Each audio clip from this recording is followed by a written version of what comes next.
Saudações, meus caros. Tudo bem? Como estão? Espero que bem, desde a última segunda-feira. Bom, como eu disse para vocês na segunda-feira, durante a apresentação de como seria o sétimo ano de vocês, eu falei que faria uma revisão dos conteúdos que nós vimos no ano passado, para deixá-los ainda mais preparados para que a gente adentre os conteúdos que o livro desse ano traz. Então, farei algumas aulas breves de revisão, para que vocês retomem o tema, relembrem sobre os pensadores e os pensamentos que nós estudamos no ano passado. E aí a gente já vai amarrando esses pensamentos e preparando o terreno para o que vocês vão ter no livro de vocês desse ano, que é a partir da filosofia medieval até, acho que a Revolução Científica. Então, eu vou dar um passo atrás para a gente conseguir construir um terreno mais sólido e aí a gente avança. Tranquilo? Então, vamos começar.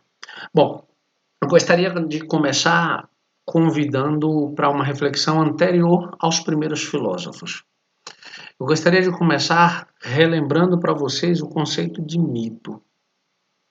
Se vocês pararem para lembrar, nós estudamos o mito no ano passado como uma narrativa que visa explicar uma determinada realidade. Esse é o conceito básico, o conceito elementar de mito. Logo, praticamente todas as civilizações tiveram os chamados mitos fundadores, ou seja, os seus mitos de origem. A forma como as civilizações, como o povo daquelas civilizações explicavam suas próprias origens. Como nós, enquanto brasileiros, somos um povo do Ocidente, o nosso berço de formação é a Grécia. Daí a gente ler, estudar e conhecer muito dos mitos gregos. E imagine, você vive numa realidade em que praticamente tudo o que acontece é explicado através de histórias que dão crédito aos deuses por esses eventos. Sim, vocês ouviram corretamente, os deuses, no plural, já que a gente está falando de uma sociedade politeísta, ou seja, uma sociedade que acredita em mais de um deus. No caso da Grécia, vários deuses.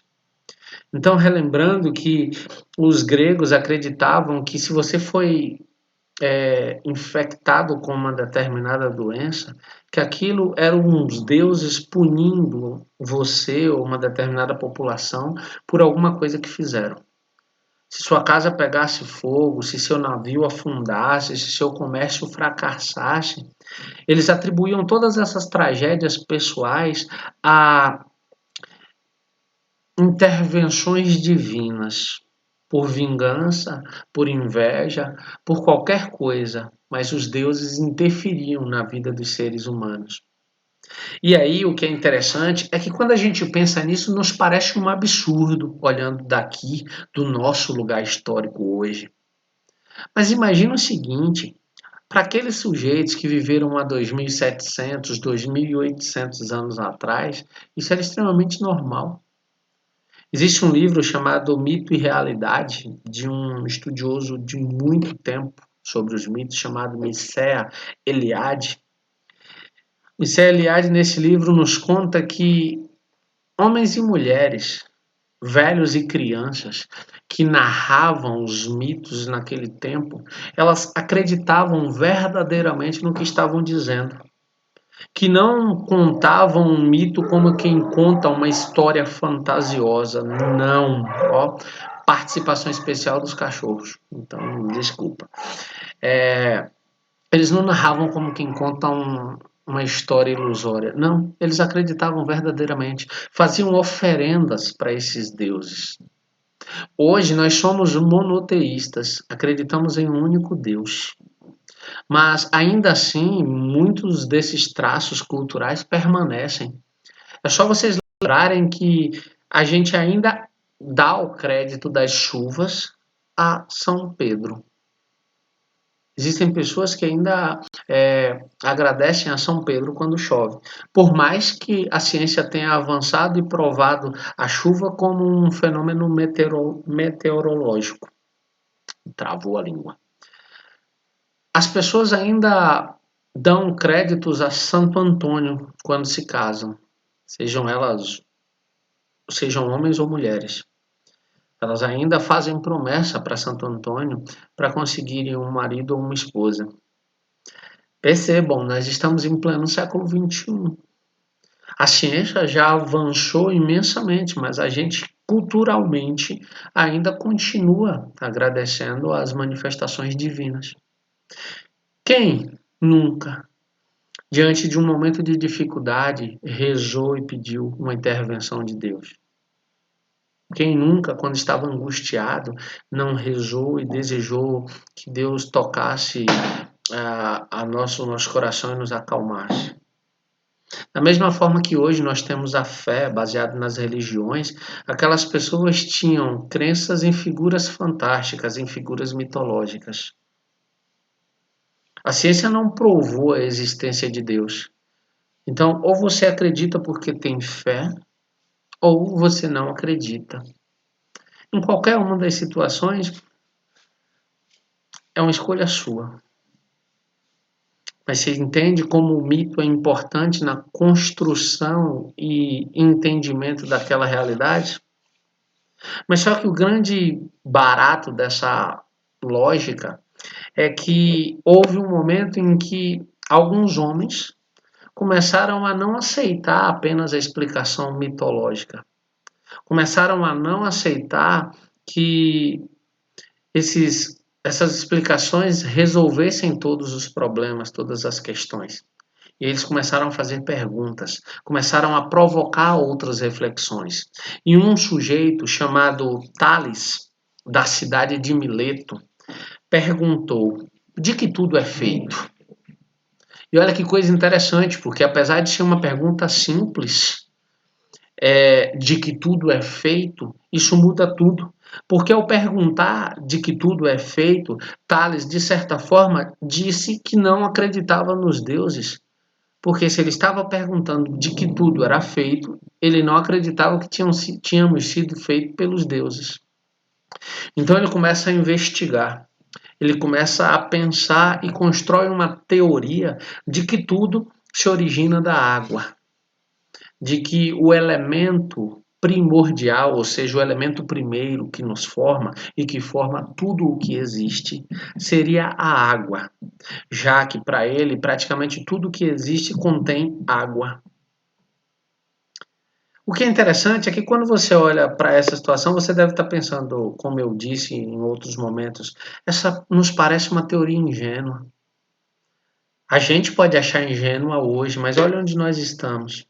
Olha o quanto avançamos em termos de conhecimento. Para a época em que isso foi pensado, isso revolucionou a forma de pensar. E Tales não era qualquer um. Tales era um matemático genial. Tales está na história, além de ser o primeiro filósofo, ele foi o primeiro homem a prever, através de cálculos matemáticos, um eclipse. Ele previu com antecedência um eclipse exclusivamente com cálculos matemáticos. Então, não era qualquer pessoa. Era um cara extremamente inteligente.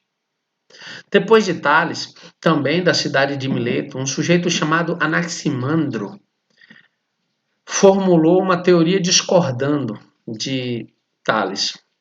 Anaximandro disse que o que compõe tudo o que existe não pode ser finito e nem determinado. Ele disse, caramba, existe tanta coisa no universo, tanta coisa no mundo, tantas pessoas diferentes, tantas espécies de animais, que não é possível que um único elemento como a água possa estar presente em tudo. Então ele disse que tudo que existe é formado por algo que é infinito em sua quantidade e indeterminado em sua forma. E ele chamou esse infinito e indeterminado de apeiron.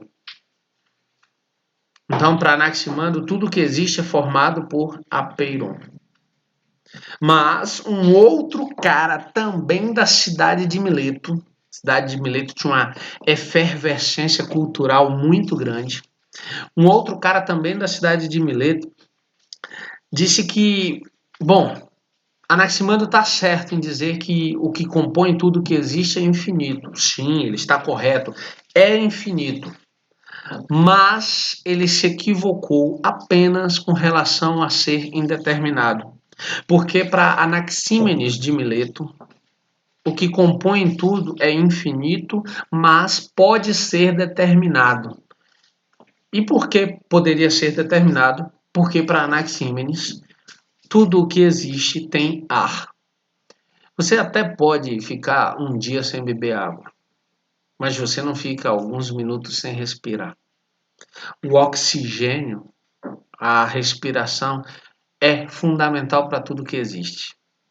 E para Anaxímenes, então, o ar estaria no elemento principal, no elemento primordial de tudo que existe. Tranquilo? Fui claro? Bom, como eu disse que seria uma revisão curta.